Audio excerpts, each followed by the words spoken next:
Welcome everybody. I am Jose Villarrubia and you're here to see the spotlight on our guest, Elric Russell. If you're not, leave now. We are going to do this semi-formal. We are going to have a conversation and then we're going to open it for questions at the end. So if you have any questions that you want to ask Craig, you can do that now or then go to the table, buy one of the artist editions that he has there, and then ask him the question. First of all, this is Craig's return to Baltimore after many years, and I want us to give him a very, very warm welcome.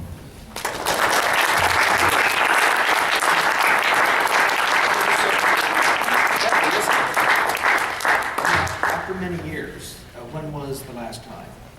I was at your place visiting. 25 years. Yes, I think so. Well, here's your book.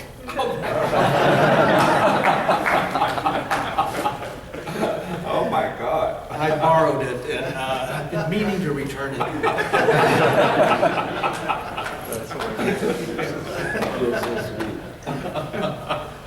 This is crazy. Heavy, isn't it? Yeah. Oh my God. I did not forget that you had it. That is so nice of you. All right, this is what happened. This is the story. You see what this book is? Yep. Velasquez. So this is a very comprehensive book on Velasquez that I haven't seen in 25 years. That came out, there was a very large retrospective of Velasquez in the Prado Museum in Madrid. And when the first time we met and he was visiting, came to my place, you told me that you were working on the Birthday of the Infanta by Oscar Wilde. Yes. Which is inspired by Velasquez. Yes, yes. So He said, I'm going to need this. so I lent it to him. So that's amazing. Oh, it's been in my studio looking at me all this time. Jose wants me back. Didn't put a seal on it because back then I used to put seals on things. No, it doesn't even have a seal. That's amazing. So, yeah, thank you. Thank you. Okay, now I'm completely like disoriented. So, can you guys hear me in the back? Can you hear Craig? Yep, all right.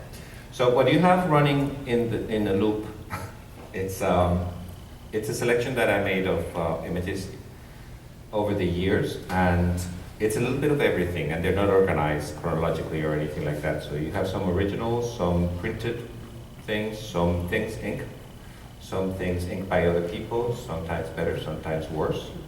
Some commercial stuff, some creator-owned stuff. When I was putting this together, I think I have about 140 images in the loop, and even though I feel like I follow your work closely, I still was like, wow, there's so much, you've done so much in many different capacities. I wasn't going to say you're not just an artist, but in addition to being an artist, you have done so much variety of jobs for purposes and clients and readers. And the one thing I've always been very personally impressed about your work is that whatever it is that you do, it's unique, it is you, it's within your world. And I think that not many people in comics are that way as consistently as you. Well, one of the virtues or whatever of being freelance is that you're all over the place. And I've always tried to carve out time to do really personal projects. But it's an odd thing. Sometimes what you think might be the most commercial becomes really personal. I think Stephen King's novel Misery really pointed that out, if you've read that, and what he thinks is going to be a real commercial kind of thing he's being forced to write ends up, once that spark ignites, being as personal as anything else. And once you get into the drawing, it's the drawing, and I've tried never to just bang it out. Sometimes it might look like I banged it out, but I haven't banged it out. I really tried. No, I think that, no, I don't think that people would ever say that about you, because you're a perfectionist and everything, it really shows. And when, it really shows in the amount of detail, for one thing, that you put in things. There's a lot of detail, and I think as you get older, actually, I try to be not undetailed, but economic, to make things, every line count more. And I look at earlier work and I see how it could be simplified, and so it's work to simplify a thing. Mm-hmm. It can take as much work as adding every brick in the wall, sort of thing. But it's a balance between the two. I love detailed work. Yep. If you're doing a horde of demons, make it a horde of demons. Well, because my students are here, I teach at the Maryland Institute, for those of you that are not my students. So I'm going to ask you some specific art questions, Okay. if that's okay with you, because I want to know them, and I think they would enjoy them too. One of the things that's different about you from many other comics artists is that you studied art, you studied fine art, and you have a degree in painting. Yes. From University of Cincinnati. Yeah. University of Cincinnati. And I wanted to ask you if you ever painted after you finished school. Very little painting, very little oil painting. About 25 years after I finished, no, about 20 years after, I did one very large abstract painting, or almost you would say figurative abstract, not objective, just to start working with oils again. But it's had very little influence. I don't count that degree painting for a great deal of who I am or what I've done. Mm-hmm. There was a period, I was in college from '69 to early '74. It was a lot of non-objective work. We didn't do any of the thigh bone is connected to the hip bone kind of thing. No anatomy study, which has dogged me ever since.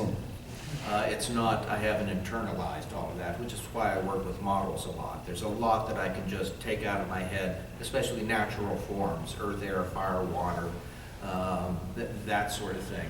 But for the human figure, they simply weren't doing that kind of training. And the same way with painting. We had my senior year, a German professor come in to do a year, and he was having us like, look at this egg, do a painting of this egg. You see the light, the way the light hits and undertones. That was the first time in 4 years I got something like that. So I think my college education could have been done in 6 months, or what I got, I should have gotten in 6 months instead of 4 years. But I think art schools have changed a lot since then, or in different ways. I think there's more formal, we're actually back to formal training in some places. Yes, even by the time when I attended the Maryland Institute, that was 10 years after you, and there was lots of like drawing and back to the basics, but it was kind of like coming back then. Yes. Because it had been sort of dispatched and just in favor of just teaching abstractly, and then figuration was coming back. So I think, and even, in the ensuing years, it's changed even more. So, yeah, I was curious about that because I always think that there's something about, if nothing else, in terms of like the level of awareness of our history that happens in people that have a formal education, that is uncommon, especially for commercial comics and superheroes and so on and so forth. Well, yes, we had 4 years of art history, Yeah. and so I had a great exposure to all of Western art in particular, and some Asian art. And I will mention names to other cartoonists and such who don't know, who haven't heard of that. So there are a lot of that kind of thing, just simple exposure to stuff. But even within that, I came across a book called Dreamers of Decadence by Philip Julian, which is about the French and Belgian symbolist movement of the late 19th century.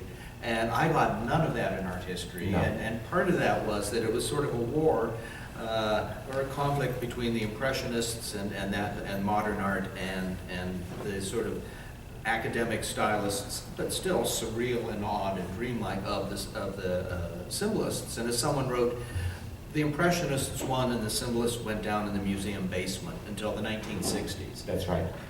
So I then started pursuing that, but none of that came through classes. But most of what you learn, I think, so much of it you find by your own pursuits. Something, you look for stuff that isn't being done in class. Get off from class you can, but you'll find these other little avenues. Anyone who's in the comics knows that, and Yes. illustration and all of the early 20th century stuff.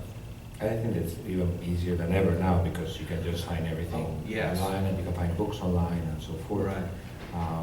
And so I think that, yes, what you're talking about, I think it's something that when I first saw your work, I could see it right away because I really love the symbolists as well. And I think that with Barry Windsor-Smith, you were one person who did it, with the two of you. Right. He was into the pre-Raphaelites. Right. And it's sort of funny what happens with if people don't know about those artists. They think you invented it. And I was somewhat influenced by, I mean, Barry Windsor-Smith was a hero of mine. He was only about 4 years older, but it seemed a whole other generation. So there was some influence there, but it was also all of the pre-Raphaelites. I had a big influence on me is the Danish illustrator Kai Nielsen, spelled K-A-Y, but spelled Kai. A lot of people think he's a woman because it says K, but he did East of the Sun, West of the Moon around 1914, and then went to work for Disney in the 30s. The whole Night on Bald Mountain sequence is designed by Kai Nielsen. Chernobog and all of the backgrounds and such. So big influence on me. Many years later, late 80s or something, I was a friend of mine was in the studio and I said, "Oh, you've got to see Kai Nielsen." I showed him this Ballantine book and he looked at it and he was crestfallen and he said, "I thought you invented all this stuff." I said, "No, I got it from Kai." Well, that's the thing about your work, that even though I could feel the influences, people like Kay Nielsen and the symbolists, the Belgian symbolists as well, it never looked to me like Barry Windsor-Smith. I could see that there were some of the same sources, but he has a very distinctive style, and his figures are very stylized, Right. and yours are in a different way. Mhm. So I think that it was more parallel than, any other way. Right. And I feel that you retain a lot of that lyrical quality that you had from that, Mhm. and even in your cartooning and your humor strips, or your more dramatic things, or your operatic work, that lyrical feeling to me is like your interpretation of those artists, and I think that that's a very unique. Well, you internalize it, and hopefully your own sense of self comes out. I mean, you can look at Bernie Wrightson, and especially early Bernie Wrightson, you see Frank Frazetta and other artists. And he said to me once, people always point to the Frank Frazetta influence. They don't know how much I got from Jack Davis. Right. And as soon as he said that, I looked at it and I said, "Oh my God, there's Jack Davis." But it all came out as Bernie Wrightson. Yep. It all just funneled down and became him. So I think that because of that, you were able to move back and forth, and we're looking at ROM right now, which was you inking Steve Ditko, and Yes. but those of you that are under a rock or are my students sometimes, Steve Ditko is the co-creator of Spider-Man, so he's a very famous, very eccentric, and Yes. very unique artist in terms of like the way that he drew, very different from you. Just died at the age of 90, 91, something That's like right. that. Still working, still producing work from the early 50s until That's right. 2018 or something. That's right.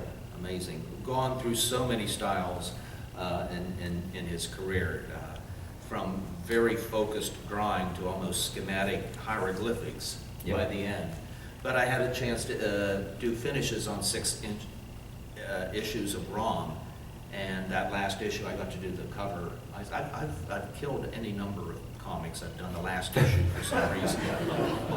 But yeah, his layouts were very spherical and cubical, so the figure work was there, and you just had to sort of finesse the ending of it. Even though there were layouts, there was a real solid structure to work with. Did he ever give you any feedback? I heard from, who was the editor, I forget, but that he came in, I think I saw the second issue come in and said he liked my inks on it. Oh, that's That was, that's the best we could really hear. wonderful. I wanted to ask you about your your groups of work and just, instead of just analyzing everything, just commenting about it. Your first big creation was Killraven, The War of the Worlds. Yes. And just handy, there it is.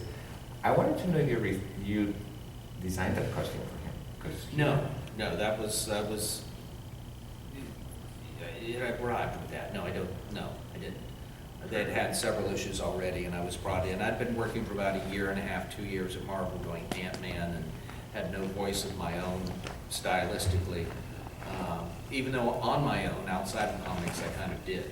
But with Killraven and working with Don McGregor, it was the first time I had subject matter that was really comfortable with. It was science fiction, but it was set in a sort of destroyed world, so you could do ruins and plants and trees and a lot of fun stuff to draw. And Don McGregor was the greatest collaborator you could ever have. He was so enthusiastic. I mean, he just made me feel like this was the best thing ever. So you always wanted to say, well, look, wait till you see what I do next. It was very encouraging and just a great guy to work with. In many ways, it was ahead of its time because it was a dystopian story. Like, yes. Survival. That's the word I was looking for. Thank you. You're welcome. And I think that for those of us that were reading it as it was coming out, it was very, very, very exciting, but it still had that very sophisticated visuals. Well, there was a sort of a wing at Marvel where they left us alone. We weren't Spider-Man or Fantastic Four. We were doing there was Man Thing, Steve Gerber's Man Thing, and Black Panther, and Jim Starlin's work on Warlock and all of that. And they pretty much left us alone, although some of Don's subject matter, editorially, they would get up in arms about. And I was working on my second issue of Killraven, War of the Worlds, and it's the one where they're raising Adams and Eves and to harvest the babies, the Martians eat them. And I sort of catched this Gustav Klimt painting of the pregnant woman, the Eve, and she was really pregnant, and that was really unusual in comics. You just didn't see it, or on TV. You couldn't even say pregnant on TV at a certain point. Lucy was just in a family way, or expecting. Anyway, Johnny Romita, a great art director, a fine man, and a good Catholic family man, was looking at it and saying, does she have to be so pregnant? I said, well, yes, it's kind of part of the story. Well, why? Well, the Martians are going to eat the baby.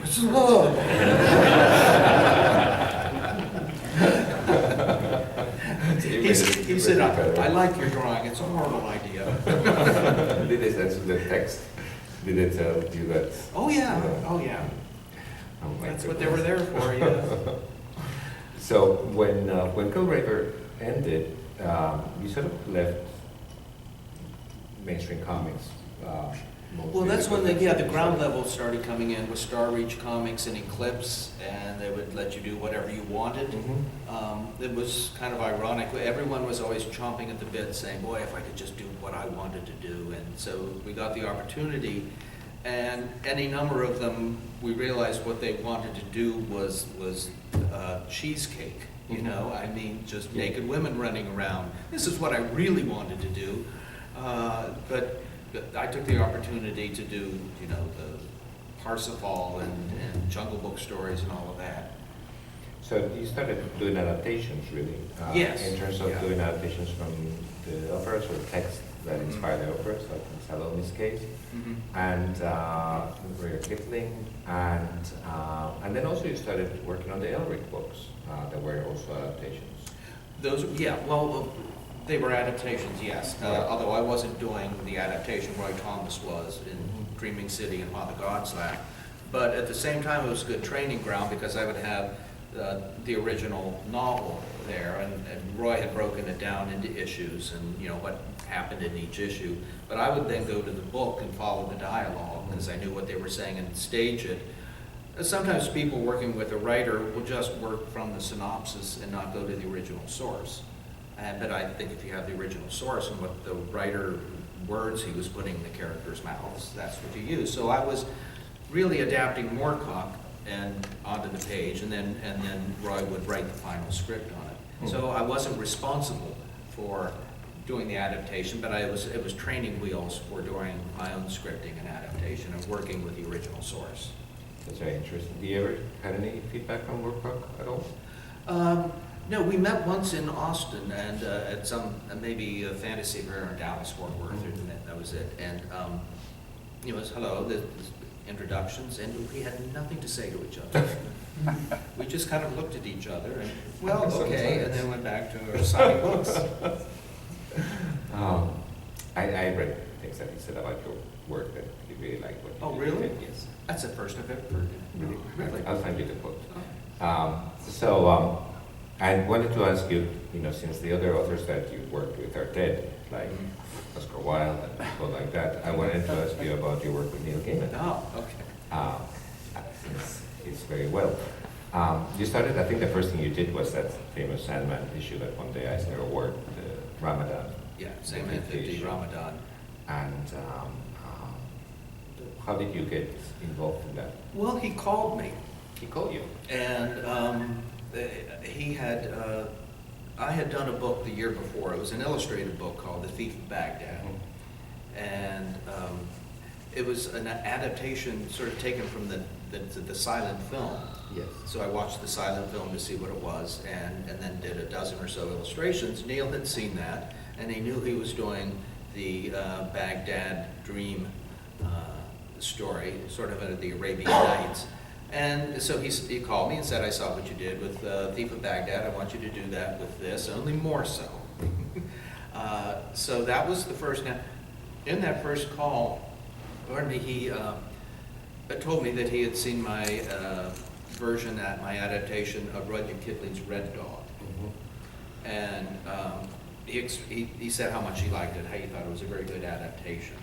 So from the beginning, even though he was writing a new original script for the Sandman, knew that I could work with that. So when it came to his short stories and novels, he could just turn them over to me and be there to answer any questions or whatever. And that's how this 25-some-year thing has gone on. He's written 2 original scripts for me, the Sandman 50 and the Death and Venice from Endless Nights.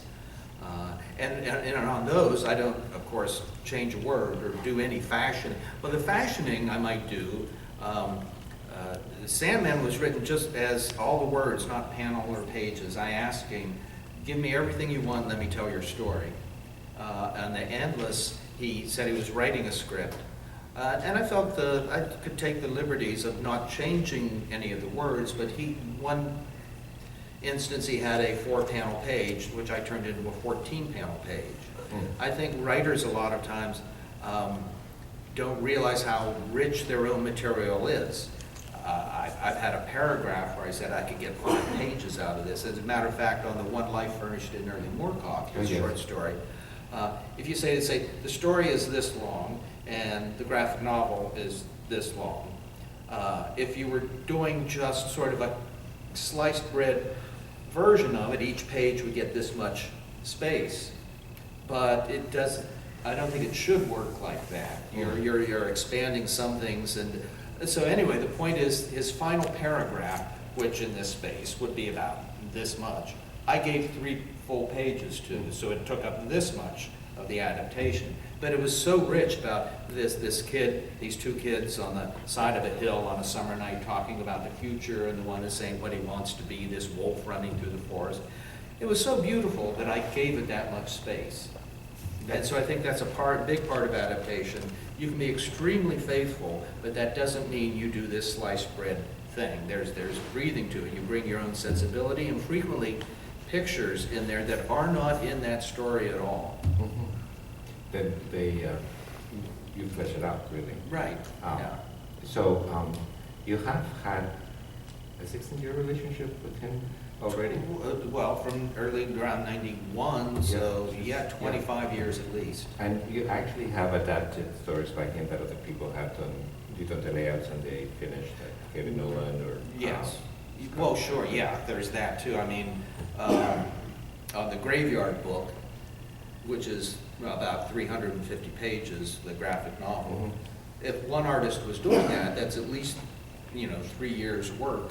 Yes. And they do want to get them out there, and I love doing that blueprint sort of work of that visual structure and going from the prose to the page. So what we decided to do that was that I would contact all the other artists to do separate stories. I would do one myself that wrote, scripted and laid out the entire book, and then did 30 pages myself. And then, as it turned out, at the very last 3 weeks, doing the last story also, Galen Showman and I. This is a sidebar, but one of the artists, we had gotten this about 3 weeks from the drop-dead deadline, going to the printers, and he hadn't done anything and was headed to Europe. So I said, thank you, but please send the pages back. And we had 3 weeks to do a 22-page story, pencils and inks. And so Galen Showman and I split it up, did 11 pages apiece, and got it out to Kevin Nolan, who inked it. And there's something kind of fun and exciting about not having all the time you need, which is best in the long run, but sometimes, we need this in 48 hours, and in 48 hours, you're going to be done with this project. And so after 3 weeks, we got the whole ending, and it was the final chapter of the book, which kind of worked because Kevin Nolan did the first story. That's right. So it worked out.